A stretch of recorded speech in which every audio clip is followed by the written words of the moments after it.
బుచ్చి చౌదరి గారు. అధ్యక్ష, ఇవాళ విద్య ప్రధానమైంది. మన రాష్ట్రం నుంచి లక్షలాది మంది విద్యార్థులు బయటకు వెళ్తున్నారు అధ్యక్ష.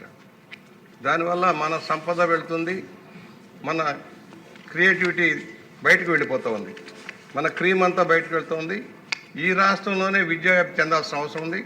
అది పూర్తిగా ప్రభుత్వమే భరించాలంటే కష్టం.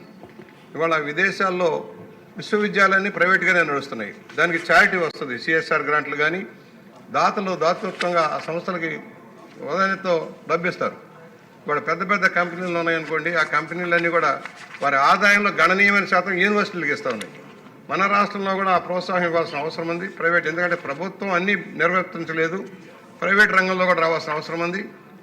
ఆంధ్రప్రదేశ్ని ఎడ్యుకేషన్ హబ్గా ఎలాగైతే గతంలో చంద్రబాబు గారు తీసుకున్న నిర్ణయం వల్ల హైదరాబాద్ మెడికల్ హబ్గా ఐటీ హబ్గా మారిందో, ఆంధ్రప్రదేశ్ను కూడా విద్యా కేంద్రంగా మార్చాల్సిన అవసరం ఉంది. ఎవరో కూడా ఒక్కళ్ళు కూడా ఎంఎస్కైనా సరే దేనికైనా సరే బయటకు వెళ్ళాల్సిన అవసరం లేకుండా చూడాలి.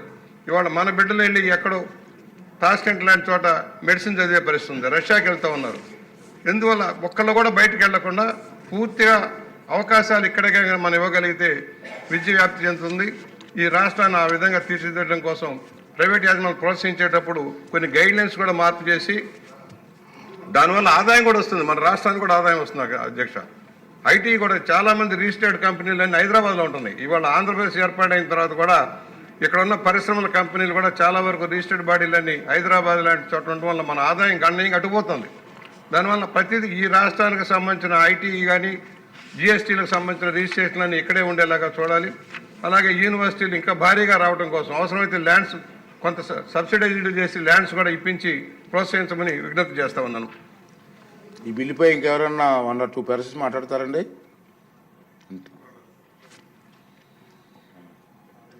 ఓకే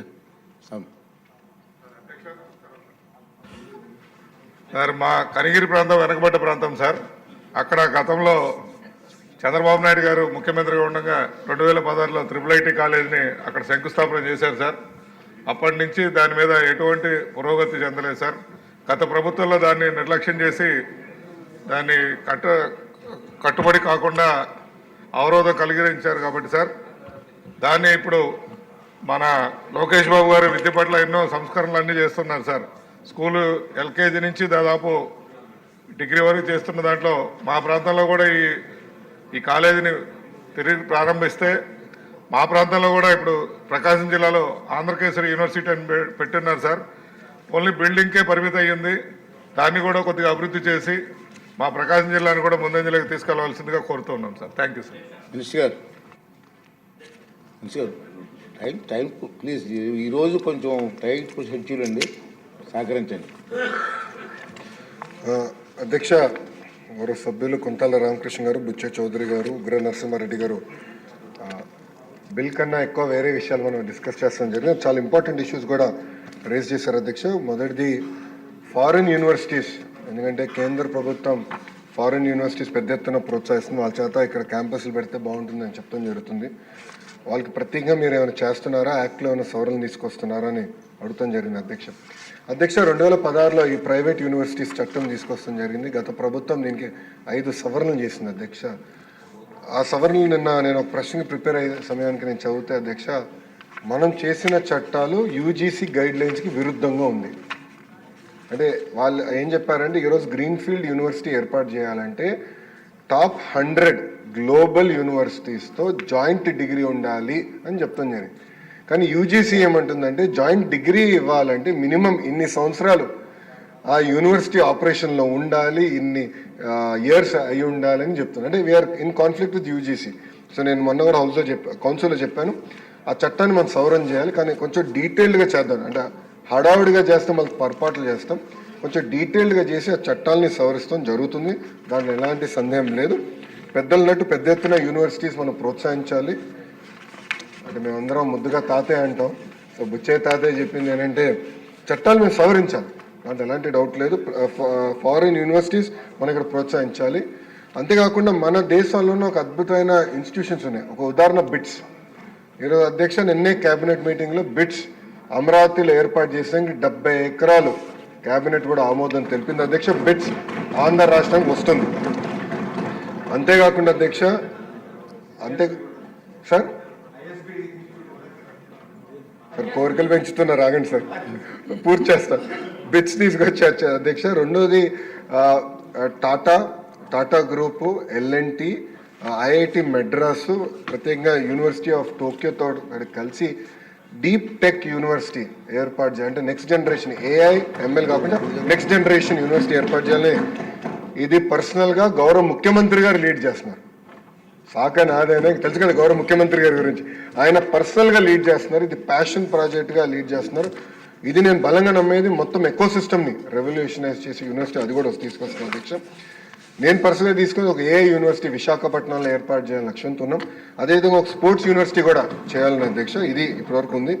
ఇంతేకాకుండా ఎకనామిక్ డెవలప్మెంట్ బోర్డుతో కూడా అనేక యూనివర్సిటీస్ ఆల్రెడీ చర్చల్లో ఉన్నాయి. ఒకటి యూనివర్సిటీ ఆఫ్ టోక్యో కూడా చర్చలో ఉంది, ఏఎంఏ యూనివర్సిటీ ఫిలిప్పీన్స్ నుంచి కూడా చర్చలో ఉంది అధ్యక్ష. ఇంతేకాకుండా ఇతర యూనివర్సిటీలు కూడా వాళ్ళందరూ వచ్చి కలుస్తూ అంటున్నారు. సో ఈ సెషన్ అయిన తర్వాత వాళ్ళందరితో మీటింగ్ పెట్టుకుని పెద్ద ఎత్తున ప్రైవేట్ రంగంలో కేవలం ఇంటర్నేషనల్ యూనివర్సిటీ కాదు, భారతదేశంలో ఉన్న టాప్ యూనివర్సిటీస్ అందరినీ ఆంధ్ర రాష్ట్రానికి తీసుకొచ్చే విధంగా కేవలం అమరావతియో విశాఖపట్నమే కాకుండా అన్ని ప్రాంతాలు, అంటే రాయలసీమకి వెళ్ళాలి, ఎవరు వెళ్ళాలి. ఇంకో పక్కన కొన్ని పార్లమెంట్లు మనం చూసేగల ప్రభుత్వ విశ్వవిద్యాలయాలు, ప్రైవేట్ విశ్వవిద్యాలయాలు. సో మంత్రి అయిన తర్వాత అది బ్యాలెన్స్ చేయాలన్న ఆలోచనలో అక్కడికి వాళ్ళకి అంటే కొంచెం ₹2 ఎక్కువ ఇన్సెంటివ్స్ ఇచ్చి అలాంటి ప్రాంతాలు కూడా తీసుకెళ్ళి అన్ని ఏదైతే పార్లమెంట్లోనే కనీసం ఒక్క యూనివర్సిటీ అనేది ఉండాలనే లక్ష్యంతో మన కూటమి ప్రభుత్వం పనిచేస్తుందని గౌరవ సభ్యులు తెలుపుకుంటూ, ఉగ్ర నరసింహారెడ్డి గారు చెప్పారు అధ్యక్ష IIIT గురించి. ఆయన ఆల్రెడీ నన్ను కలిశారు, ఆ లెటర్ కూడా ఇచ్చారు అధ్యక్ష. సెషన్ అయిన తర్వాత అది కూడా టేకప్ చేస్తున్నాం. ఉగ్ర గారు చాలా తేలిగా మా ప్రాంతం వెనుకబడిన ప్రాంతం అని అంటున్నారు అధ్యక్ష.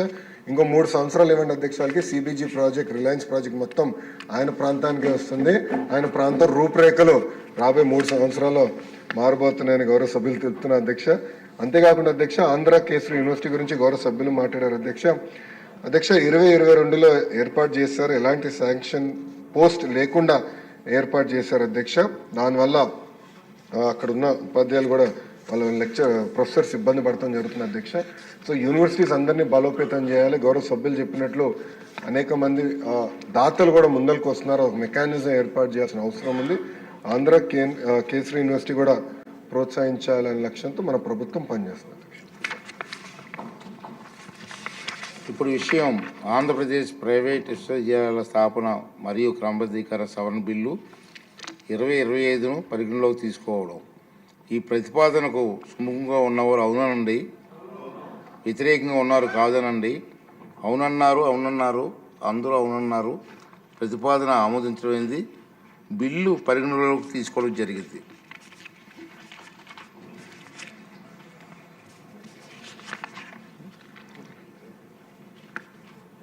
ఇప్పుడు క్లాజులపై ఓటింగ్ అండి.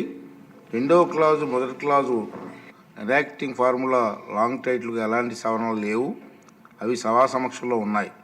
ఇప్పుడు విషయం 2వ క్లాజు, మొదటి క్లాజు ఎనాక్టింగ్ ఫార్ములా లాంగ్ టైటిల్కు సుముఖంగా ఉన్నవారు అవుననండి, వ్యతిరేకంగా ఉన్నారు కాదనండి. అవునన్నారు, అందరూ అవునన్నారు. 2వ క్లాజు, మొదటి clause enacting formula long title bill భాగమయ్యాయి. వనరుల అభివృద్ధి, ఐటీ, ఎలక్ట్రానిక్ మరియు కమ్యూనికేషన్ రియల్ టైం గవర్నెన్స్ శాఖ మంత్రి గారు ఆంధ్రప్రదేశ్ ప్రైవేట్ విశ్వవిద్యాలయ స్థాపన మరియు క్రమబద్ధీకరణ బిల్లు 2025ను ఆమోదించేందుకు అనుమతి కోరుతారు అధ్యక్ష. I move that the bill be passed. ఇప్పుడు విషయం బిల్లు ఆమోదించడం. ఈ ప్రతిపాదనకు సుముఖంగా ఉన్నవారు అవుననండి, వ్యతిరేకంగా ఉన్నవారు కాదనండి. అవునన్నారు, అందరూ అవునన్నారు. ప్రతిపాదన ఆమోదించబడింది. బిల్లు సభ ఆమోదం పొందింది.